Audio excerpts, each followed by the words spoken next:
सम्पूर्ण विद्यार्थी साथीहरूलाई स्वागत छ युट्युब च्यानल हेल्प फर स्टुडेन्टमा। आज हामीहरू डिस्कस गर्दैछौँ बीबीएस थर्ड इयर अन्तर्गत रहेको सब्जेक्ट ट्याक्सेसन एन्ड अडिटिङ भित्रको च्याप्टर प्रोभिजन फर डिप्रिसिएसन यानि कि राजकन्टी सम्बन्धी व्यवस्थाको सम्बन्धमा। Provision BISIN provision for depreciation DEPRECIATION depreciation अथवा राजकट्टी सम्बन्धी व्यवस्था। एक्जाममा हामीलाई यो च्याप्टरबाट जम्मा 8 मार्क्सको एउटा क्वेसन आउँछ।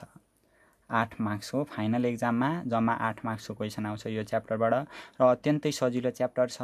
यो च्याप्टर जान्नका लागि हामीहरूले कुन कुन ब्लक अन्तर्गत कति % डिप्रिसिएसन चार्ज हुन्छ भन्ने कुरा सुरुमा थाहा पाउनु जरुरी छ, अथवा कुन कुन ब्लक अन्तर्गत कति % डिप्रिसिएसन चार्ज गर्ने भन्ने कुराको बारेमा चाहिँ जानकारी आफूले लिनु जरुरी हुन्छ। त्यसमा हामीहरूले जम्मा यो च्याप्टरमा 5 वटा ब्लक छुट्याएको छ।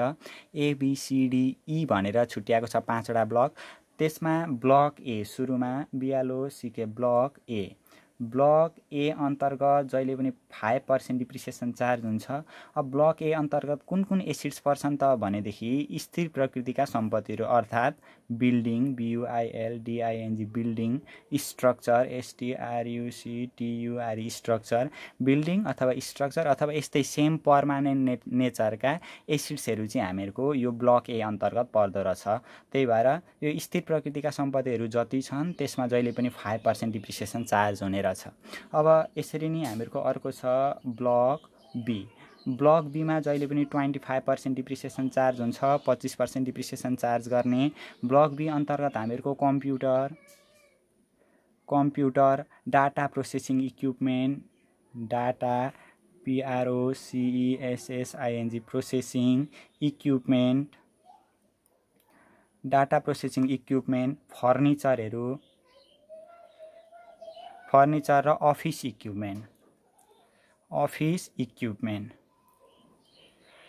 अफिस इक्विपमेन्ट चाहिँ हामीहरूको ब्लक बी अन्तर्गत पर्ने रहेछ। यसरी नै अर्को छ हामीहरूको ब्लक सी। ब्लक सीमा 20% डिप्रिसिएसन चार्ज हुन्छ।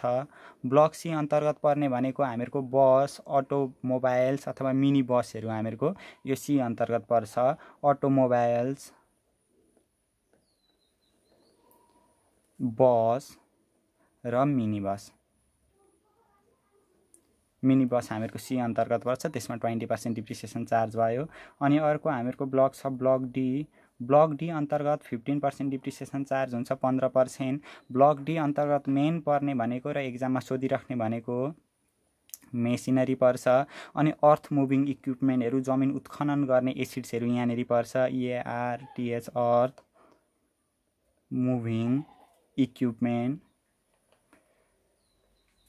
अर्थ मुभिङ इक्विपमेन्टहरू हामीहरूको यहाँनिर पर्ने भयो। अब यहाँनिर जम्मा यो ब्लक डीमा बुझ्नुपर्ने र एक्जाममा आउने भनेको एउटा मेसिनरी भनेर डाइरेक्ट तोकेर आउँछ। मेसिनरी भन्यो भने हामीले जहिले पनि 15% डिप्रिसिएसन चार्ज गर्नु पर्यो यदि हामीलाई ब्लक दिएन भने पनि। अनि अर्को छ हामीहरूको लास्ट ब्लक ई। ब्लक ईमा जहिले पनि लाइफले डिभाइड गरेर हामीले डिप्रिसिएसन निकाल्छौँ।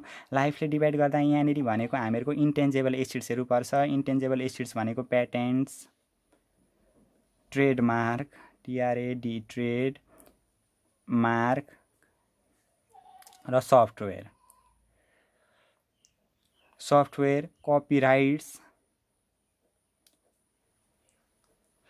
कपिराइट्स हो। यस्तो एसिड्सहरू चाहिँ हामीहरूको ब्लक ई अन्तर्गत पर्ने रहेछ।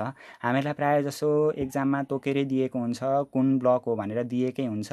ए ब्लक भनेर दियो भने हामीले 5% डिप्रिसिएसन चार्ज गर्नुपर्ने रहेछ। बी ब्लक भनौँ भने 25% डिप्रिसिएसन चार्ज गर्नुपर्ने रहेछ। ब्लक सी भनौँ भने 20% डिप्रिसिएसन चार्ज गर्नुपर्ने रहेछ। ब्लक डी भनौँ भने 15% डिप्रिसिएसन चार्ज गर्नुपर्छ।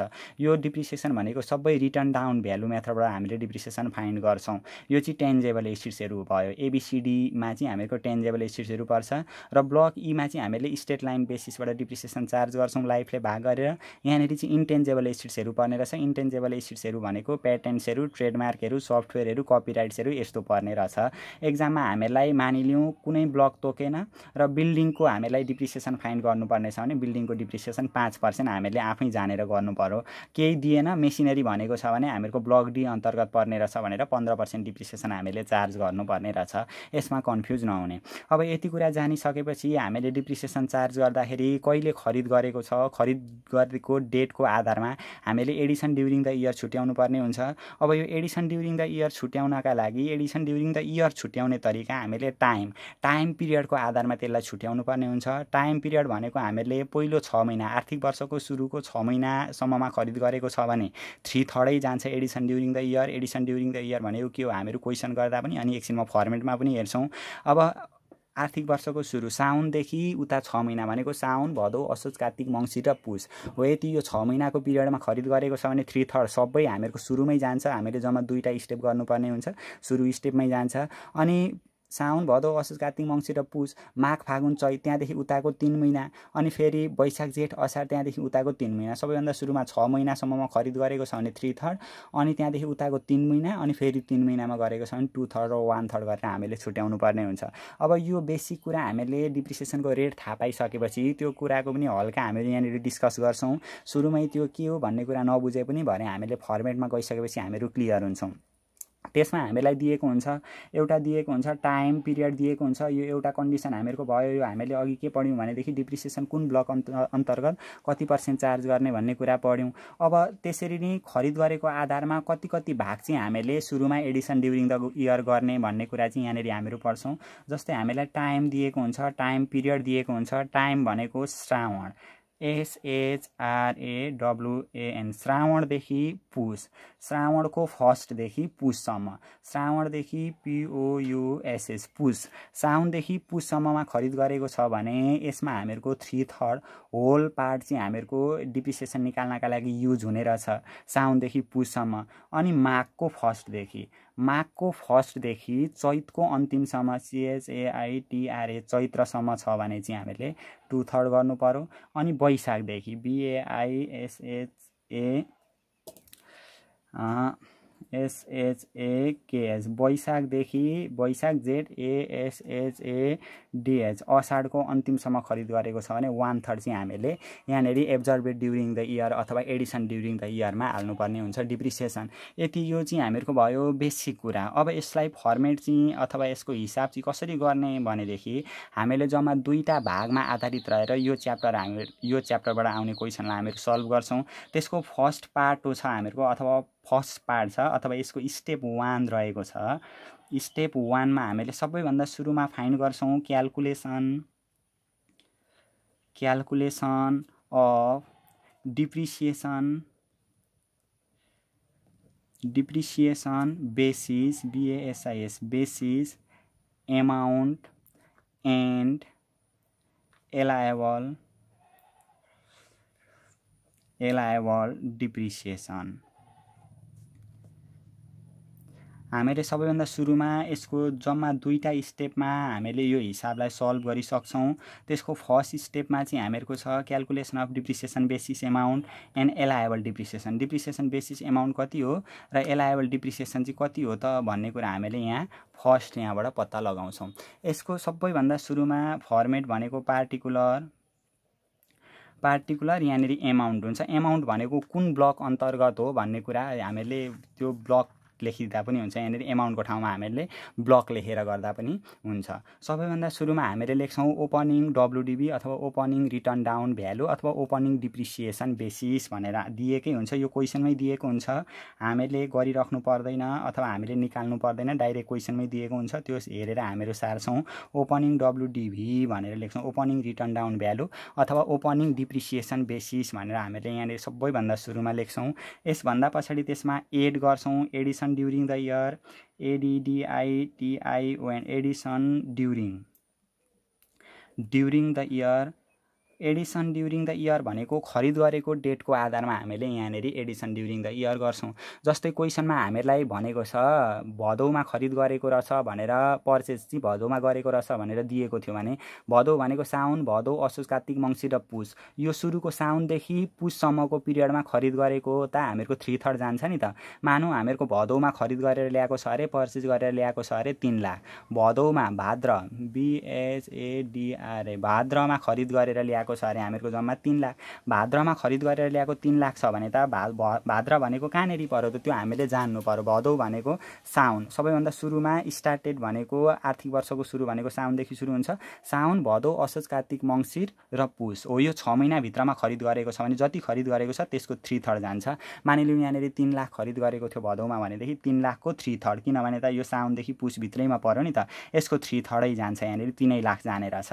मानिलिउँ वैशाखमा खरिद गरेको थियो भने, वैशाख जेठ असाढमा खरिद गरेको थियो भने त मानिलिउँ वैशाखमा 3 लाख खरिद गरेको थियो भने हो, यो 3 लाखको 1/3 रुपियाँ चाहिँ यहाँनिर एडिसन ड्युरिङ द इयरमा हामीले क्यालकुलेसन गरेर निकालेर लेख्नुपर्ने हुन्छ। यो चाहिँ एडिसन ड्युरिङ द इयरको पार्ट हो भयो। कहिले खरिद गरेको छ, खरिद गरेको डेट हामीलाई क्वेसनमा दिएकै हुन्छ, त्यो खरिद गरेको डेटको आधारमा हामीले यहाँनिर एडिसन ड्युरिङ द इयर गर्नुपर्ने हुन्छ। अब यति गरिसकेपछि अर्को हामीहरूको एड हुन्छ। यो दुईवटा पोइन्ट हामीलाई जहिले गर्नै पर्छ, यो ओपनिङ डब्लुडिबी र एडिसन ड्युरिङ द इयर गर्नै पर्छ। अब यो जुन हामीहरू दुईवटा एड गर्दैछौँ यो चाहिँ एक्जाममा प्रायः कहिलेकाहीँ मात्रै दिएको हुन्छ है। अब यहाँनिर एड गर्छौँ हामीहरू previous year, PREVIOUS previous, YEARS year, capitalize CAPITALIZED capitalise, value of PCC and RD।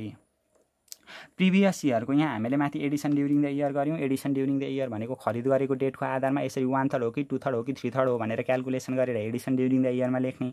Edison during the इयरमा लेखिसकेपछि previous year capitalise value of PCC and RD हामीहरूको क्वेसनमा तोकेरै भनिदिएको हुन्छ, कहिलेकाहीँ कन्डिसन के भनिदिएको हुन्छ भने प्रिभियस इयरको capitalize value of PCC and RD चाहिँ यो माथिको ओपनिङ डब्लुडिबीमा चाहिँ रेकर्ड भएको छैन, अथवा ओपनिङ डब्लुडिबीमा एडजस्ट भएको छैन, अथवा हामीले यो ओपनिङ डब्लुडिबीमा जोडेका छैनौँ भनेर क्वेसनमा दिएको थियो भनेदेखि हामीले यहाँनिर प्रिभियस इयरको क्यापिटलाइज भ्यालु PCC र RD लाई यहाँनिर जोड्नुपर्ने हुन्छ। यदि हामीहरू ब्लक डी को हिसाब गर्दैछौँ भने ब्लक डी देखि बाहेक अरू ब्लक, जस्तै हामीले अघि 5वटा ब्लकको कुरा गरेको थियो नि, यहाँनिर यो कन्फ्युज हुन्छ है यो पोइन्टले। हामीले 5वटा block, block A, block B, block C, block D र ब्लक ई जम्मा 5वटा ब्लकको कुरा गरेका थियौँ। यो 5वटा ब्लक मध्ये ब्लक डी कोमा, यो ब्लक डीमा मात्रै PCC र RD को कुरा आउँछ। अरू ब्लक छ भने PCC र RD क्वेसनमा दिए पनि हामीले इग्नोर गर्नुपर्ने हुन्छ, अथवा अरू ब्लकमा चाहिँ हामीहरू PCC एन्ड RD समावेश गर्न पाउँदैनौँ। हामीलाई यदि क्वेसनमा ब्लक डी दिएको छ, ब्लक डी दिएर प्रिभियस इयरको capitalize value of PCC and RD चाहिँ हामीहरूको यो ओपनिङ डब्लुडिबीमा एडजस्ट भएको छैन अथवा जोडिएको छैन भनौँ भनेदेखि चाहिँ हामीले यहाँनिर add previous year capitalise value of PCC and RD गर्नुपर्ने हुन्छ यदि ब्लक डी दिएको छ भने। अरू ब्लकमा चाहिँ यो हुँदैन, हामीले यसरी यहाँनिर लेख्छौँ। त्यसभन्दा पछाडि फेरि एड गर्छौँ हामीले previous year, PREVIOUS previous, YEARS year, capitalized value of repair, REPAIR repairs and maintenance. ल अब यो प्रिभियस इयरको capitalize value of repair and maintenance पनि क्वेसनमा यो ओपनिङ डब्लुडिबीमा जोडिएको छैन भने क्वेसनमा तोकेरै भनिदिएको हुन्छ, यति एमाउन्ट हो भनेर भनिदिएकै हुन्छ। त्यस्तो कन्डिसनमा हामीले त्यो रिपेयर एन्ड मेन्टेनेन्सलाई पनि यहाँनिर जोड्नुपर्ने हुन्छ। रिपेयर एन्ड मेन्टेनेन्सलाई हामीहरू जोड्छौँ यहाँनिर, अहिले क्वेसनमा भनौँ यदि भनेदेखि हामीहरू त्यो गर्छौँ।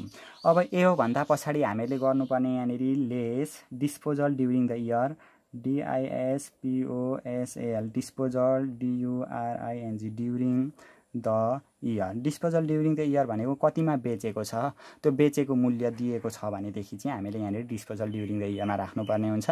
मानिलिउँ क्वेसनमा हामीहरूको एउटा सामानको बुक सेल्भेज भ्यालु अथवा बुक भ्यालु दिएको छ 1 लाख रुपियाँ बुक भ्यालु दिएको छ। वाच सोल्ड फर ₹1,20,000, 1,20,000मा बेचो भनौँ भने यो जतिमा बेचेको छ हो यो बेचेको मूल्य चाहिँ हामीहरूको यहाँनिर डिस्पोजल ड्युरिङ द इयरमा लेख्नुपर्ने हुन्छ। यो क्वेसनमा भनिदिएकै हुन्छ, यो गाह्रो केही पनि छैन यो च्याप्टरमा। यति गरिसकेपछि हामीहरूको यहाँनिर आउँछ, यसलाई भनिन्छ हामीहरूले, यसलाई भन्छौँ depreciation basis amount, depreciation basis amount. यसरी ठ्याक्क भन्यौँ हामीले डिप्रिसिएसन बेसिस एमाउन्ट। अब डिप्रिसिएसन एसिड्स यो बेसिस एमाउन्ट आइसकेपछि हामीहरूको ब्लक कुन हो हामीलाई क्वेसनमा भनिदिएकै हुन्छ। ब्लक नभने तापनि कुन एसिड्स हो त हामीलाई क्वेसनमा दिएकै हुन्छ नि त। हो त्यो एसिड्सको आधारमा कुन ब्लकमा पर्यो हामीले छुट्याउन सकिहाल्छौँ। त्यो छुट्याइदिइसकेपछि कुन ब्लक हो त्यसको आधारमा हामीले यहाँनिर रेट अफ डिप्रिसिएसन लेख्छौँ। Rate of depreciation DPRECIATION rate of depreciation भनेको कुन ब्लकमा हामीहरूको परेको छ त। मानिलिउँ ब्लक डी हो भने 15% चार्ज गर्ने रहेछौँ। यहाँ मानिलिउँ आएको छ 1 लाख, 1 लाख आएको छ भने 1 लाखको 15% डिप्रिसिएसन 15,000 हामीहरूको आउने रहेछ। अहिले हामीहरूको कुन ब्लक त्यो हामीलाई थाहा हुँदैन, त्यही भएर हामीले यहाँनिर ड्यास ड्यास गऱ्यौँ। जुन ब्लक हामीलाई क्वेसनमा दिएको छ त्यसकै आधारमा रेट अफ डिप्रिसिएसन हामीले यहाँनिर लेख्नुपर्ने हुन्छ। यति गरिसकेपछि हामीहरूको आउँछ यो डिप्रिसिएसन बेसिस एमाउन्टको आधारमा रेट अफ डिप्रिसिएसन कति पर्सेन्ट हो त्यो गरिसकेपछि हामीहरूको आउँछ एलायबल डिप्रिसिएसन आउँछ। यहाँनिर एलायबल depreciation DPRECIATION एलायबल depreciation. Allowable depreciation भनेको कसरी आयो त भनेदेखि यो डिप्रिसिएसन बेसिस एमाउन्टमा यो रेट अफ डिप्रिसिएसन मल्टिप्लाई गरेर अथवा depreciation basis amount depreciation BASIS basis amount into यहाँ दिएको हुन्छ नि हामीलाई रेट दिएकै हुन्छ। रेट बाई 100 गर्दाखेरि हामीहरूको एलायबल डिप्रिसिएसन यहाँनिर आउने रहेछ। अब यो हामीहरूको मानिलिउँ यो डिप्रिसिएसन बेसिस एमाउन्ट यहाँनिर आएको छ। यो डिप्रिसिएसन बेसिस एमाउन्ट मानिलिउँ हामीले यहाँनिर एजुम गऱ्यौँ 1 लाख रुपियाँ डिप्रिसिएसन बेसिस एमाउन्ट आएको छ। अनि रेट अफ डिप्रिसिएसन मानिलिउँ ब्लक डी हो अरे त हामीले यहाँनिर एजुम गरिदिउँ। ब्लक डी हो भने 15% हुन्थ्यो। हो यो 1 लाखको 15% एलायबल डिप्रिसिएसन यहाँनिर मानिलिउँ 15,000 आयो अरे। अब यो के बुझ्ने हो त भनेदेखि जम्मा 1 लाख रुपियाँ थियो हामीहरूको डिप्रिसिएसन बेसिस एमाउन्ट। जम्मा 1 लाख रुपियाँ थियो। 1 लाख रुपियाँमा 15,000 डिप्रिसिएसन चार्ज भयो। 15,000 डिप्रिसिएसन काट्यौँ भनेदेखि अब हामीहरूको वास्तविक सामानको मूल्य चाहिँ कति हो त त्यसलाई भनिन्छ क्लोजिङ डिप्रिसिएसन बेसिस एमाउन्ट अथवा क्लोजिङ WDB भनिन्छ क्या। यहाँनिर क्लोजिङ WDB। क्लोजिङ WDB हामीले कसरी निकाल्न सक्ने रहेछौँ त भनेदेखि यो डिप्रिसिएसन बेसिस एमाउन्टमा डिप्रिसिएसन बेसिस एमाउन्ट भनेको अहिले हामीले मान्यौँ एजुम गरेका छौँ 1 लाख। डिप्रिसिएसन बेसिस एमाउन्टमा एलायबल डिप्रिसिएसन हामीहरूको 15,000 जुन आएको छ त्यो 1 लाखमा 15,000 घटाउँदा हामीहरूको आउने रहेछ 85,000 चाहिँ यो क्लोजिङ WDB आउने रहेछ। यहाँनिर हामीले यसो गरेर यो सुरुको स्टेप हामीले फाइन्ड गर्छौँ calculation of depreciation basis amount and allowable depreciation. Allowable depreciation हामीले यहाँसम्म निकाल्न सक्ने रहेछौँ। अब यति गरिसकेपछि हामीले opening WDB for the next year गर्नु पर्यो। अब पछिल्लो सालमा हामीहरूको ओपनिङ WDB कति हो त भनेर त्यो क्यालकुलेसन गर्नुपर्ने हुन्छ। यसको हामीहरू अब फर्मेट विस्तृत रूपमा अब चर्चा गर्नेछौँ। अब यसको अर्को स्टेपमा हामीहरू लेख्छौँ अथवा यसलाई स्टेप 2 मानिदिँदा पनि हुन्छ। स्टेप 2 मा हामीहरू के गर्छौँ त भनेदेखि opening WDB for the next year. Opening WDB for the next year भनेको पछिल्लो सालको ओपनिङ WDB कति हो त रिटर्न डाउन भ्यालु भनेर हामीले यहाँनिर क्यालकुलेसन गर्छौँ। यसलाई यो पनि एकदम सजिलै छ। हामीले अघि गरेको स्टेप 1 कै आधारमा हामीले यहाँनिर यो गर्न सक्छौँ। यसको फर्मेट भनेको अघिकै जस्तो भइहाल्यो पार्टिकुलर यहाँनिर भयो एमाउन्ट। सबैभन्दा सुरुमा हामीले यो स्टेप 2 मा लेख्छौँ क्लोजिङ WDB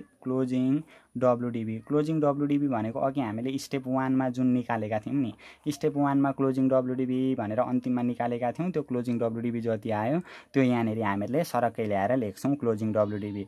अब यसभन्दा पछाडि हामीले गर्छौँ यहाँनिर अनएब्जर्भेड ड्युरिङ द इयर भनेर यहाँनिर लेख्छौँ ABSORBD अनएब्जर्भेड ड्युरिङ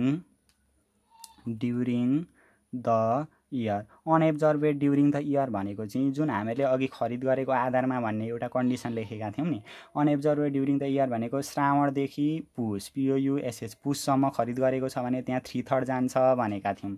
अनि माघदेखि MAGH माघदेखि चैत CHAITRA चैत्रसम्ममा खरिद गरेको छ भने 2/3 जान्छ। त्यो चाहिँ एडिसन ड्युरिङ द इयर हामीहरूको स्टेप 1 मा यस्तो हुन्छ भनेका थियौँ। अनि वैशाखदेखि BAISHAKH वैशाखदेखि असाढसम्म खरिद गरेको छ भने त्यहाँ 1/3 जान्छ भनेर हामीले गरेका थियौँ।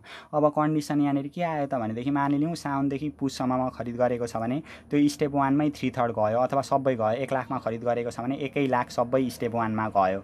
अब बाँकी रहेन। बाँकी रहेको भए यहाँनिर आउँथ्यो। अब मानिलिउँ माघदेखि चैतसम्ममा माघ फागुन चैत हो यो 3 महिनाको पिरियडमा खरिद गरेको थियो भने स्टेप 1 मा 2/3 जान्थ्यो। अब 2/3 मानिलिउँ 1 लाख रुपियाँ थियो अरे मानिलिउँ ल 90,000 90,000 मा हामीले खरिद गरेको थियो अरे 90,000 को 2/3 90,000 को 2/3 गर्दाखेरि कति हुन्छ त भन्दाखेरि 60,000 आउने रहेछ। हो यो 60,000 चाहिँ हामीहरूको स्टेप 1 मा जान्थ्यो। यो 2/3 हुँदा यदि माघदेखि चैतसम्ममा खरिद गरेको थियो भने, माघ फागुन चैत यो 3 महिनाको पिरियडमा खरिद गरेको थियो भने 2/3 भनेको 90,000 को खरिद गरेको हुँदा 60,000 चाहिँ त्यो हामीहरूको स्टेप 1 मा जान्थ्यो। अब 90,000 मा 60,000 चाहिँ स्टेप 1 मा गयो भने बाँकी रहेको 30,000 चाहिँ कहाँ जान्छ? हो त्यो बाँकी रहेको 30,000 चाहिँ यहाँ आउँछ। यो अनएब्जर्भेड ड्युरिङ द इयर भनेर हामीले यहाँनिर लेख्नुपर्ने हुन्छ क्या। त्यो बाँकी रहेको एमाउन्ट चाहिँ यहाँनिर हामीले लेख्छौँ। अनएब्जर्भेड ड्युरिङ द इयर भनेको चाहिँ हो त्यस्तो हुन्छ। अब यसभन्दा पछाडि फेरि हामीले लेख्छौँ add capitalise value of PCC and RD, CAPITALIZED capitalise value of PCC and RD, R and D. Capitalise value of PCC and RD भनेको चाहिँ के हो भनेदेखि यदि हामीले पिसिसी र आरडी हामीले अघि पनि डिस्कस गरेका छौँ। हामीलाई जम्मा 5वटा ब्लक हुन्छ, A, B, C, D र E भन्ने 5वटा ब्लक हुन्छ। यदि हामीलाई क्वेसनमा ब्लक डी को विवरण दिएको छ भने मात्रै अथवा ब्लक डी को कुरा गरेको छ भने मात्रै पिसिसी र आरडी राख्न पाइन्छ। अन्य अवस्थामा हामीलाई क्वेसनमा पिसिसी र आरडी भने तापनि राख्न पाइँदैन। अथवा हामीलाई क्वेसनमा ABC अथवा E को विवरण दिएको छ र पिसिसी एन्ड आरडी को पनि कुरा गरेको छ भने त्यो ABC र E यो 4वटा ब्लकमा चाहिँ हामीले पिसिसी र आरडी राख्न पाइँदैन। पिसिसी र आरडी चाहिँ हामीले ब्लक डीमा मात्रै राख्न पाइन्छ अथवा ब्लक डीमा मात्रै हुन्छ। त्यही भएर capitalise value of PCC and RD अघि हामीले स्टेप 1 मा पनि लेखेका थियौँ, पिसिसी र आरडी भनेर लेखेका थियौँ। त्यो चाहिँ प्रिभियस इयरको क्यापिटलाइज भ्यालु अफ पिसिसी र आरडी भयो। त्यो अघि हामीले स्टेप 1 मा लेखेको चाहिँ प्रिभियस इयरको capitalize value of PCC and RD भयो। यो capitalize value of PCC and RD भनेको यो करेन्ट इयरको पिसिसी एन्ड आरडी छ भनेदेखि चाहिँ हामीहरूको यहाँनिर लेख्नुपर्ने हुन्छ। अब कस्तो अवस्थामा कसरी छुट्याउने भनेर यो त्यस्तो लाग्छ भनेदेखि हामीलाई डाइरेक्ट तोकेरै भनेको हुन्छ। प्रिभियस इयरको capitalize value of PCC and RD भनेर तोकेरै भनौँ भने चाहिँ त्यो स्टेप 1 मा जाने भयो। केही भनेको छैन, पिसिसी र आरडी मात्रै भनेको छ भने चाहिँ हामीले यो स्टेपमा ल्याएर राख्नुपर्ने हुन्छ। अब यसरी नै अर्को हामीले क्याल्कुलेसन गर्नुपर्ने हुन्छ add capitalised value of repair, REPAIR repair and maintenance. Capitalise value of repair and maintenance. अघि रिपेयर एन्ड मेन्टेनेन्स त हामीहरूको स्टेप 1 मा पनि गएको थियो नि त। त्यो चाहिँ प्रिभियस इयरको capitalize value of repair and maintenance भयो। यो भनेको चाहिँ अहिलेको हामीहरूको current इयरको capitalize value of repairs and maintenance हुन्छ। अब यति गरिसकेपछि हामीहरूको यहाँनिर आउँछ यो चाहिँ opening WDB, OPENING opening WDB return down value for the next year भनेर हामीले यो यसरी क्याल्कुलेसन गर्न सक्छौँ र अत्यन्तै सजिलो। अब यहाँनिर जान्नुपर्ने कुरा के छ त भनेदेखि यो अरू सबै कुरा चाहिँ हामीलाई क्वेसनमै दिएको हुन्छ। त्यो अघि हामीले स्टेप 1 मा जुन कुरा गरेका छौँ नि प्रिभियस इयरको capitalize value of repair and maintenance त्यो पनि क्वेसनमै दिएको हुन्छ। र बाँकी हामीले वर्किङ नोट गर्नुपर्ने भनेको हो यो दुईटा आइटमको चाहिँ हामीले वर्किङ नोट गर्नुपर्ने हुन्छ। यो अन्तिममा हामीले दुईटा जोडेका छौँ नि, हो यो दुईटा कुराको चाहिँ प्रायः हामीले वर्किङ नोट गर्नुपर्ने हुन्छ। एउटा capitalize value of PCC and RD, अर्को capitalize value of repair and maintenance. अब हामीहरूको यो वर्किङ नोट कसरी गर्न सकिन्छ त भनेर यहाँनिर हेर्छौँ। यो अत्यन्तै इम्पोर्टेन्ट हो। जुन हामीलाई यहाँनिर भनेको छ capitalize value of repair and maintenance, यो चाहिँ क्वेसनमा capitalize value of repair and maintenance भनेको हुँदैन।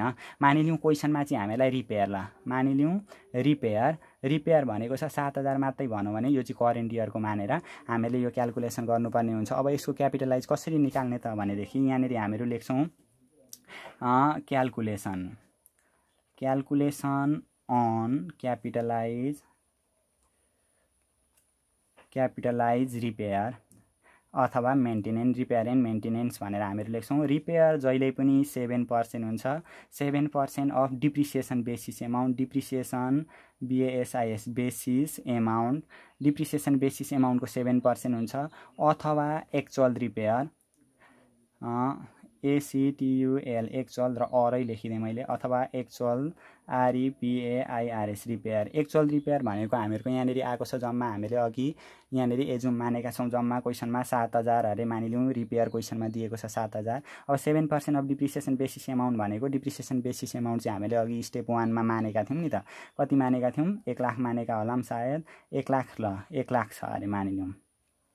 जहिले पनि 7% हुन्छ रिपेयर। यो 1 लाखको 7% गर्दाखेरि यहाँ आयो मानिलिउँ 7000 आयो। ल एक्चुअल चाहिँ हामीहरूको यहाँनिर मैले मानिदिएँ 8000 मानिदिएँ। ल बराबरी आउँदाखेरि 0 भइहाल्छ। फेरि यहाँनिर एक्चुअल चाहिँ हामीलाई क्वेसनमा 8000 दिएको छ अरे रिपेयर। यो 7% अफ डिप्रिसिएसन बेसिस एमाउन्टको गर्दाखेरि 1 लाखको 7% 7000 आयो। अब जहिले पनि यहाँनिर बुझ्नुपर्ने कुरो एक्चुअल ठुलो भयो भने क्यापिटलाइज रिपेयर हुन्छ। अहिले यहाँनिर हामीले 7% गर्दाखेरि यहाँ 7000 आएको छ र क्वेसनमा दिएको रिपेयर हामीहरूको 8000 दिएको छ। हो यो एक्चुअल ठुलो छ। अहिले 1000 ले ठुलो छ एक्चुअल जतिले ठुलो छ त्यति बराबरले क्यापिटलाइज रिपेयर हुन्छ। देयरफोर CAPITALIZED क्यापिटलाइज रिपेयर भनेको 8000 माइनस 7000। 8000 मा 7000 घटाउँदा जम्मा हामीहरूको आउने रहेछ 1000 रुपियाँ चाहिँ हामीहरूको क्यापिटलाइज रिपेयर आउने रहेछ। अब मानिलिउँ यो चाहिँ क्वेसनमा यो 8000 को ठाउँमा चाहिँ 5000 मात्रै भइदिएको भए एक्चुअल त सानो भयो नि त। यहाँनिर 7000 छ क्वेसनमा दिएको हामीहरूलाई। यो 7% गर्दाखेरि 7000 आएको छ तर एक्चुअल रिपेयर भनेको क्वेसनमा दिएको 5000 मात्रै छ। यो एक्चुअल सानो भयो भने चाहिँ क्यापिटलाइज चाहिँ निल हुन्छ, 0 हुन्छ। क्यापिटलाइज लेखिराख्नु परेन। बराबरी आयो भने पनि क्यापिटलाइज रिपेयर हुँदैन। अब अर्को हामीले पत्ता लगाउनु पर्ने भनेको यो capitalize value of PCCN RD हो। यो फाइन्ड गर्नुपर्ने हो र यो इम्पोर्टेन्ट। यो जुन हामीहरू च्याप्टर गर्दैछौँ यो च्याप्टरको इम्पोर्टेन्ट भाग भनेको capitalise value of PCCN RD हो। अब यसलाई हामीहरू निकालेर हेरौँ। यहाँनिर लेखेँ मैले क्यालकुलेसन अफ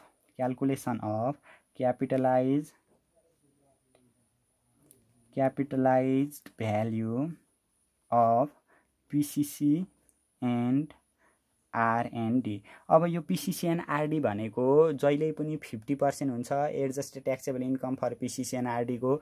यो क्वेसनमा हामीलाई सबै विवरण दिएको हुँदैन। यो जुन हामीले निकाल्दैछौँ अहिले calculation of capitalise value of PCCN RD हो। यो निकाल्नका लागि हामीलाई सबैभन्दा सुरुमा ग्रस इन्कम फ्रम बिजनेस अथवा यो च्याप्टरमा अथवा पछिल्ला च्याप्टरमा पनि यो सहयोग पुर्याउने तरिकाले मैले यहाँनिर गर्ने। यसको क्यापिटलाइज निकाल्नका लागि सबैभन्दा सुरुमा हामीलाई क्वेसनमा दिएको हुन्छ gross income INCOME income from business BUSINESS बिजनेसको ग्रस इन्कम कति हो त हामीलाई यहाँ क्वेसनमा दिएकै हुन्छ। अनि यसमा हामीले घटाउनु पर्छ total deduction DEDUCTION deduction before PCC and RD र PCC र पोल्युसन कन्ट्रोल कस्ट र रिसर्च एन्ड डेभलपमेन्ट कस्टदेखि बाहेकका खर्चहरू के हुन् त त्यो चाहिँ हामीले घटाउनु पर्ने हुन्छ। केमा त भन्दाखेरि ग्रस इन्कम फ्रम बिजनेसको इन्कममा यो घटाउनु पर्ने हुन्छ।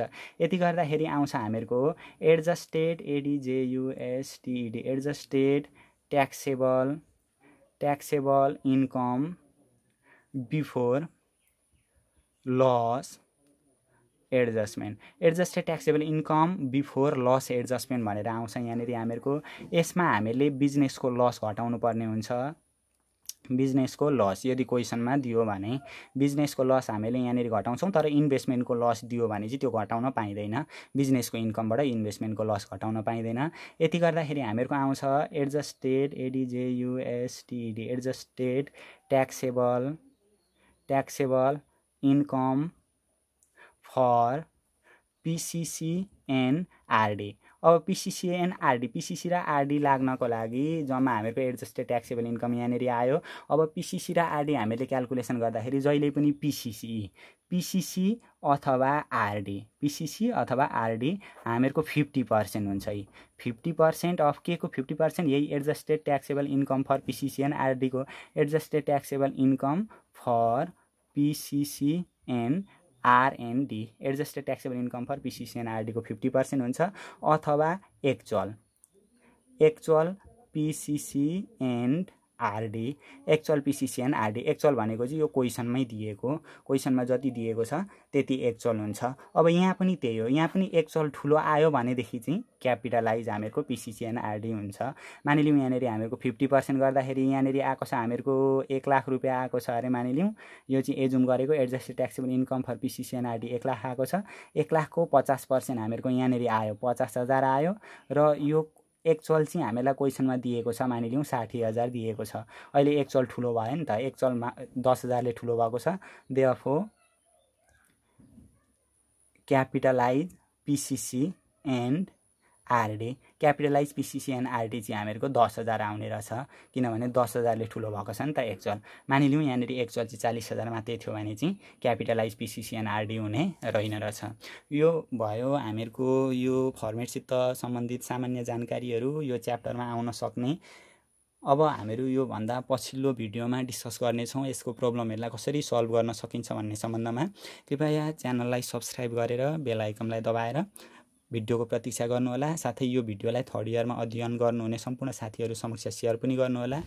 उहाँहरूलाई पनि केही कन्फ्युज छ अथवा डिप्रिसिएसनसँग सम्बन्धित केही समस्या छ भने समाधानमा केही सहयोग मिलोस् र आफूलाई पनि कन्फ्युज लागेका कुराहरू कमेन्ट बक्समा गएर कमेन्ट पनि गर्नुहोला, ताकि हामीहरूले त्यो तपाईँहरूलाई कन्फ्युज लागेका विषयहरूमा विशेष छलफल गर्न सकौँ अथवा छलफलसँग सम्बन्धित अर्को भिडियो बनाउन सकौँ।